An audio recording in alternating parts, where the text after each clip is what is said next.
Hi everyone, good afternoon. I would like to welcome you all to our free financial COVID series. COVID stands for coaching videos, and this afternoon I would like to share to you the topic on choosing the right healthcare. But before that, I would like to welcome you. Thank you for taking the time na manood sa aming coaching video, and we are in a season right now, unusual season right now, since we have this COVID issues, or most of us are being quarantined at home, no? So we need to stay at home at the moment.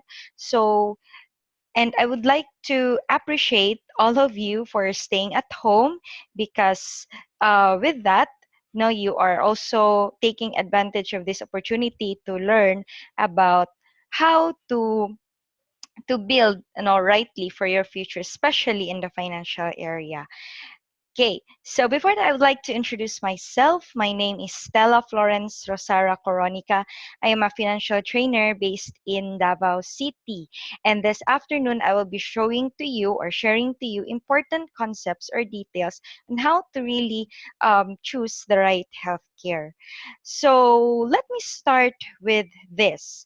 Here in IMG, or International Marketing Group, we are very keen to sharing financial education to all Filipinos. In fact, we have a campaign to share this book, The Secret to Saving and Building Your Future, Becoming Your Own Financial Educator, to at least 10 million families by 2020.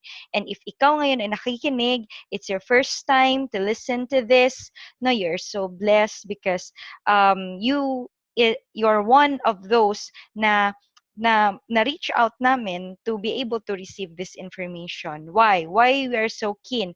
Because most people lack financial education. And we know as well that if we have the knowledge, of course, we have the power. We have the power to control over our finances.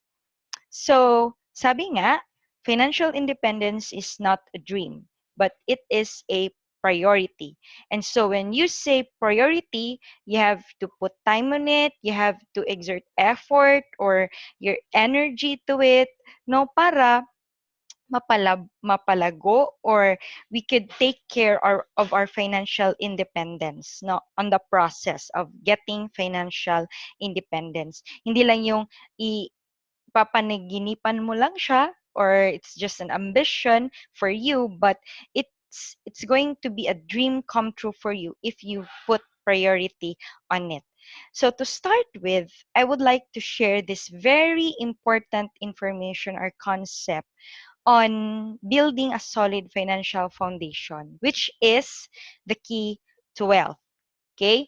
Before we could relate it to the topic na ibibigay ko this afternoon. So there are actually 5 building blocks in which we build our foundation, our financial foundation. Now, like building a house, now with that will consist a lot of materials to do so.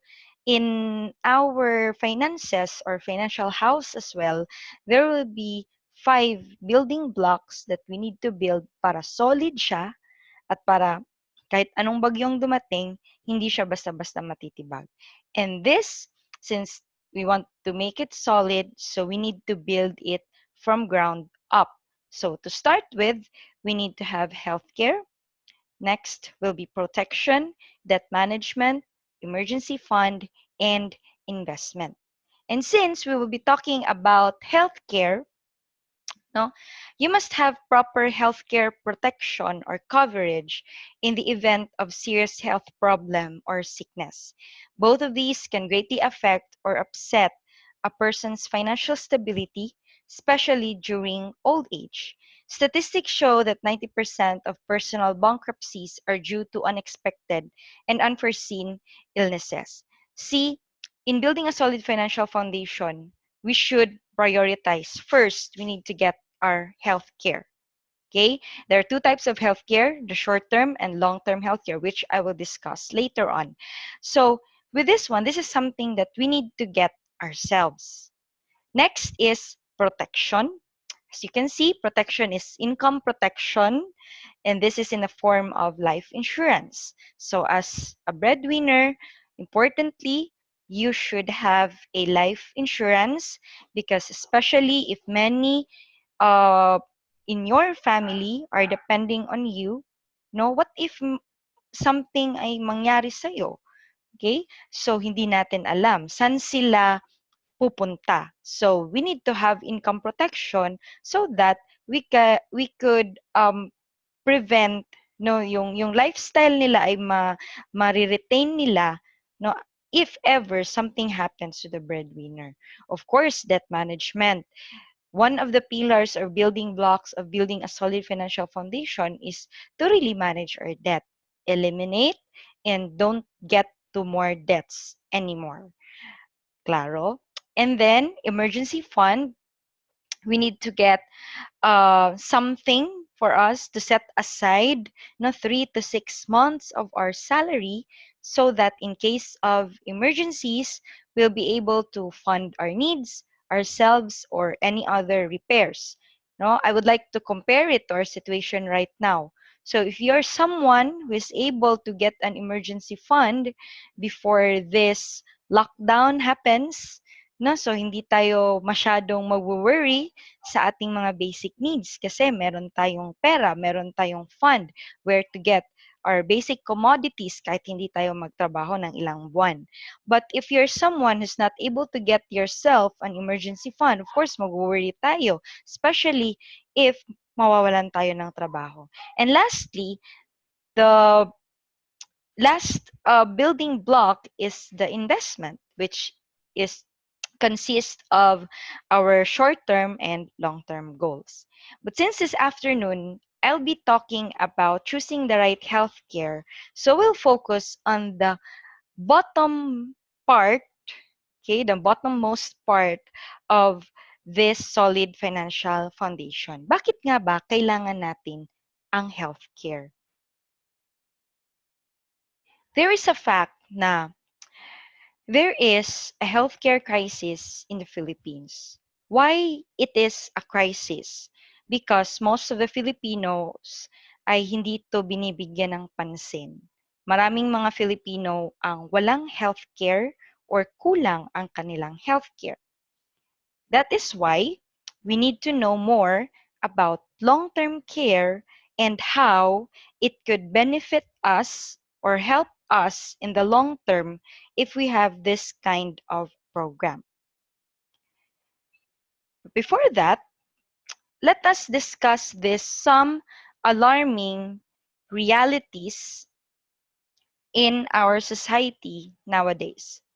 First is in 20 years, the elderly will outnumber the youth by a ratio of 4:1. Meaning, after 20 years, that would be 2040, perhaps, no, in every 4 senior citizen, there will be one young person. So we will outnumber it. Bakit? Bakit ito ang number? Because at the moment, we have perfect, mas marami ang bata ngayon kesa sa matatanda. Pero alam din natin na darating ang time na mas dadami ang senior citizen compared to the young generation. Next, aging workforce is the biggest economic challenge over the next decades. Next, heart disease is the #1 cause of mortality in the Philippines. Maybe because of stress, maybe because of the food that we eat or the environment that we have. So this will be one of the main cause of mortality in the Philippines. Next, medical inflation hits nosebleed levels. That would be 3 to 4 times economic inflation. So here in the Philippines, napakamahal ng bilihin no, ng gamot at mabilis siyang tumataas. So we have to take note of that. And the cost of medicines in the Philippines is actually 600% higher than our neighboring Asian countries. Health conditions in the Philippines remain among the poorest in East Asia. and more people die, not because of no doctor or no medicine, but because of no money. So these are the alarming healthcare realities. And what if, if you are on your 20s or in your 30s, perhaps 40s right now, we should get worried because if there will be more elderly, sa panahon na tayo naman ay tatanda, the government will not be able to provide all the necessary benefits for all of us. So we have to prepare right now. And ito yung kailangan natin, long-term healthcare. And how does it work? So in our life, there are two um, areas. So employment from 21 years old to 60 years old, and then the retirement years will be 61 years old and above. Typically, right now, meron tayong healthcare or short-term healthcare na benefit as an employee. Tama?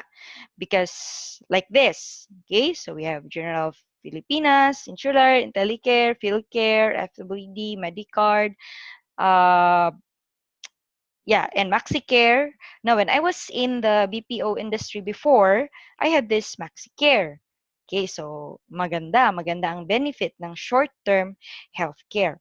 However, we can take advantage on this on a specific period of time, especially if we are still an employee.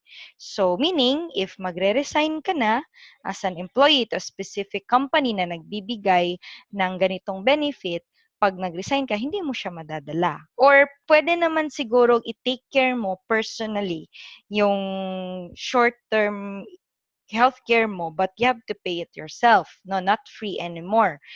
And also, if you retire, hindi mo rin siya madadala. Another type of healthcare is what we call the long-term healthcare.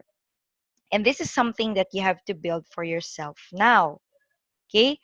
Not during the retirement years, but now.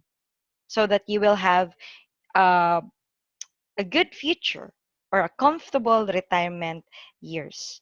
Now, bakit mo siya kailangang kunin ngayon? Because of course, these days, meron ka pang sweldo, meron ka pang kinikita, you still have income, and you're able to pay for it. However, pag kukunin mo siya during retirement, hindi ka na rin makakabili. And kailan ba usually nagkakasakit ang tao? During productive years or retirement years? 'Di ba? During retirement years. So, this is the right time to build something for our retirement years. This is the right time. So what's the difference between the short-term healthcare and long-term healthcare? So there are different differences among them, and I have included here now some of them. First is, if you have short-term healthcare, renewal is not guaranteed, especially if you have high claims. Okay? So for example, diba yung short-term, yearly yung premium niya. If you have high claims today, or this year, typically, next year, hindi ka na makakapag-claim. How about long-term healthcare? Renewal is guaranteed. Next, short-term care has a yearly increase of premium. Of course, pag tumatanda tayo, tumataas yung risk. So, nagmamahal. But long-term healthcare, we have a fixed premium for 7 years. Next difference is short-term healthcare generally has no insurance coverage. Some provide insurance, but very low coverage. However, when you have a long-term healthcare, it has four-way insurance coverage up to long-term healthcare plan. So, partner din dyan ang term insurance, insurance due to accident or accidental insurance, or the waivers of the payment. So these are the four-way insurance coverage for long-term health care. Next is short-term health care.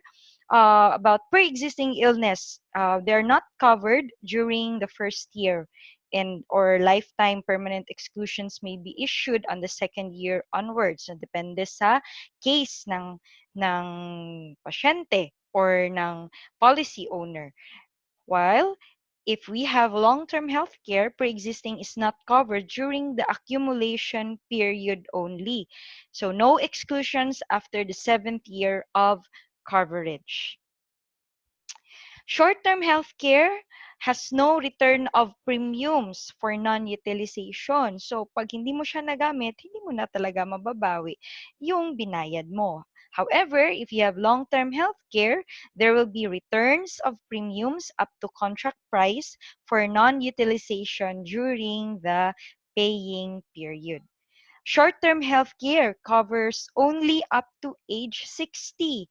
Pero 'di ba sabi natin kanina na typically nagkakasakit ang mga tao during the retirement years or senior years. So that will be 61 years and above. So long-term healthcare covers beyond age 60 with long-term care yield. So this will be a great advantage for all of us. Inflexible non-transferable benefit design. So, you cannot transfer it and kung sino lang yung nakalagay doon as the policy owner, so siya lang talagang gagamit. However, sa long-term healthcare, it is flexible, transferable, and maybe related benefit design.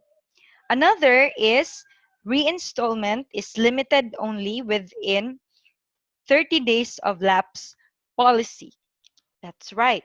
So, however, for long-term healthcare, reinstallment within 2 years of lapse policy. So this will give you plenty of time to reinstate. If ever, no, hindi mo siya nabayaran ng ilang buwan, pwede mo pa siyang ma-reinstate.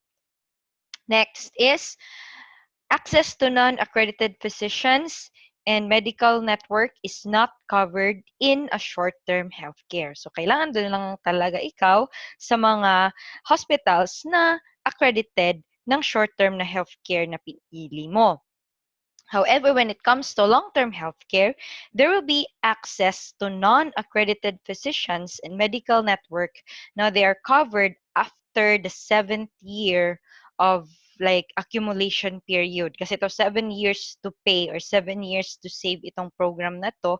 So, after that, you will be able to access the non-accredited physicians. And if I'm not mistaken, so this will be for a refund process. And for short-term healthcare, no, outpatient medicines and cosmetic treatments are not covered. However, for long-term healthcare, outpatient medicines and all illness, including cosmetic and maternity, are covered after the 7th year accumulation period. Short-term healthcare as well will have continuous yearly payment terms. Kasi nga, every year mo siyang kukunin. So, as long as you want to be covered by the short-term healthcare plan, you have to pay. But for long-term healthcare, you will only have to pay 7 years or spat cash payment options. Okay? Short-term healthcare, also, you will be anxious, no, worrisome, insecure, healthcare status after employment or during retirement years. No, if right now you have short-term healthcare from your company, okay, that's great. No, take advantage of that. But also know that hindi mo nga siya madadala after mo mag-resign or pagka-retire mo, hindi mo na siya madadala. You cannot bring it along with you. While if you have your long-term healthcare, na nag-sacrifice ka lang ng 7 years to save for it, there will be no worries. So these are some of the differences between short-term healthcare and long-term healthcare. Meron din namang available na senior care, or that will be healthcare, like a short-term healthcare for seniors. And however, no, this is one of the most expensive healthcare plans available. So I think 3 to 4 times the price of the regular short-term healthcare. So now that you have known the difference, maybe magdadalawang isip ka pa rin, meron naman talaga akong short-term healthcare. bakit ko pa kukunin bakit ko pa kukunin ang isang long-term healthcare? So, okay, so let us just remind you about this. So, you don't need a long-term healthcare if, first, you are sure that you're never going to get sick. 'Di ba? Tama. Kung sure ka naman na hindi ka magkakasakit, okay, wag kang kumuha ng long-term healthcare. Next, if you think you can bring your company's HMO even after you retire, okay, wag kang kumuha ng healthcare. Or if you think your government will take care of you, of your healthcare needs, like 100% of your maintenance, medicines, checkups, etc. No, do you think our government will really take care of it, all of it? No, or if you expect your children to take care of you when you get old, are you willing to be a burden to your children? No, they're trying to build their new family, and then here you are, for example, magkakasakit. And alam mo na to eh, alam mo na yung mga consequences. You have known the threats, no, the alarming realities that I've mentioned a while ago. No, alam na natin to. So, why not prepare now? What if you live too long? No, after you retire, 60 years old or 65, what if God will still give you another 20 to 25 years? No, ako, I have Lola na she's 84 years old right now. No, who would have thought? And hindi ko naman siya biniblame, no? Kasi wala namang nagtuturo sa kanilang panahon about this. But actually, my titos and titas, no, are contributing, no, of her medicines, pa-check-up niya. Meron siyang pension, pero ang liit-liit lang. So that's why we really need to get long-term healthcare. This is for us, and this is also for our family, so that we will not be a burden to them. No? And minsan, pilosopo pa tayo, sasabihin natin na hindi siya priority. No, nakita mo naman sa solid financial foundation kanina, nasa top yung investment at nasa baba yung healthcare, nasa pinakailalim. So sabi nga ni Rex Mendoza, you don't have the right to invest unless you're properly protected. So there's a reason bakit nasa top yung investment. Meaning, sa lahat ng 5 building blocks, healthcare ang pinaka-importante kasi nasa bottom siya. And we have to acquire it now. Okay? So how do we start? No, what is the complete financial strategy? Still, there is a complete financial strategy. And actually with this, no, we will know because it answers two questions. Because there are only two scenarios na mangyayari sa life natin. First is, what if you die too soon? Who will take care of your family? Okay, you're the breadwinner, and then nagpo-provide ka sa family mo, what if biglang nawala ang provider?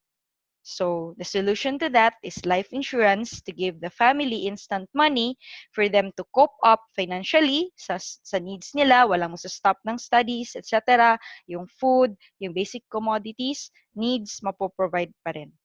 And there is another question. What if you live too long? Who will take care of you? Do you want to be a burden to your family? Of course not. Kasi lalo na dahil alam mo to. Alam mo na tong dalawang scenario na to. Short life or long life, di ba? Will it be a good news if long life? Of course, we want it to be a good news. But if we will be a burden to our family and to our society, it will be bad news. Kikita natin maraming situation na ganito. And the only solution to this is investment, no? Kasi kailangan natin yung pera, kasi wala na tayong trabaho but we still have the basic needs, and of course, long-term healthcare. And that's what I have discussed a while ago about getting a long-term healthcare. If iisipin lang ng tao to get investment and life insurance, kulang pa rin.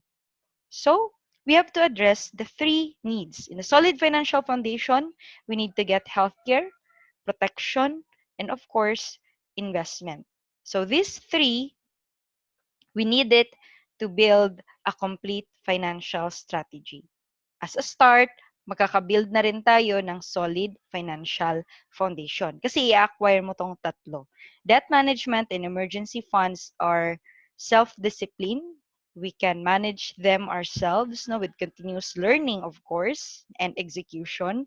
Pero itong tatlo is something that we acquire. Good thing, Instead of thinking three items or three products to think of, no, para makapag-build ng solid financial foundation, actually here in International Marketing Group, we have partnered with Kaiser International Health Group, which is considered the first name in healthcare. Why? We consider it as the level 1 investing to build a solid financial foundation because it has the three components: healthcare, protection, and investment. And if you want to know more about this, if you want to know more about this long-term healthcare, you ask the person who invited you to watch this video or who sent you this video. Just ask them, and they will be glad to educate you about this so that you will be able to start your own savings program as well. So did you like what you have learned today? No, it's not enough that we have learned something. It's time to act on it today as well. Because learning without execution is just a pure entertainment. And you don't want to be entertained. This is totoong buhay na to. No, we're not watching something from the TV or from the movie. No, it's reality. And whether we like it or not, we will be facing all of those realities I have mentioned a while ago. So there is still time to prepare for the future, especially if you're still on your productive years. And just do the best that you can so that you can help your family and you can bless them instead of becoming a burden to them. When is the best time to actually start? No, actually it was yesterday, and now is the second best time. Tomorrow is the worst. So you only have two choices in life. That is to sacrifice now and enjoy later, or enjoy now and suffer later. Okay? So depende sa pipiliin mo, you will just fall into one of these scenarios when you reach your retirement years. Will you be that someone will fall under the 45% who are still dependent on relatives, burden to not only to your children but to the other relatives? Or do you want to be that 30% who are dependent on charity? And then masistress ka kasi kulang ang binibigay ng mga charity. They're not enough because they're budgeting it, no? And or do you want to be part of that 22% who will still be working, no? And paano ka magtatrabaho kung may sakit ka na, wala lang, mahirap na, or wala lang tatanggap sa'yo? Do you want to be part of that 2%? No, only the financially independent who will be worry free in the future in terms of needs, basic needs, as well as healthcare? Or do you want to be part of that 1%, or one for every 100 retirees that will rest in peace? Kasi nga walang pambayad sa hospital, so sa-sacrifice na lang yung life niya. Na meron, pwede pa namang i-extend sana. So time can be your worst enemy or your greatest ally in building wealth. Time is man's greatest asset, but time becomes man's greatest wasted asset. Blame that to procrastination, one of the main causes of failure. So, if you have the ability now, you get it. Now you get the savings program, you get the long-term health care, no? So do not waste time anymore. Okay? And lastly, no, if you find this useful for you, for yourself, for your family, and if you think you could help a friend or a family, a relative, no, that could listen to this video or any of our financial coaching videos, no, you share it to them. Share to your family and friends. Okay? So financial independence is not a dream, it's a decision, or it's a priority that we should make. And we need to take action about it. So thank you so much for taking the time to watch this video. Thank you for listening. And I hope that you have learned a lot. In case you have questions, you can approach the person who invited you or who sent you this video and ask them, how to start building a solid financial foundation, how to get your own healthcare program. That will be all. Once again, this is Stella, and have a great day. Stay safe, everyone. God bless.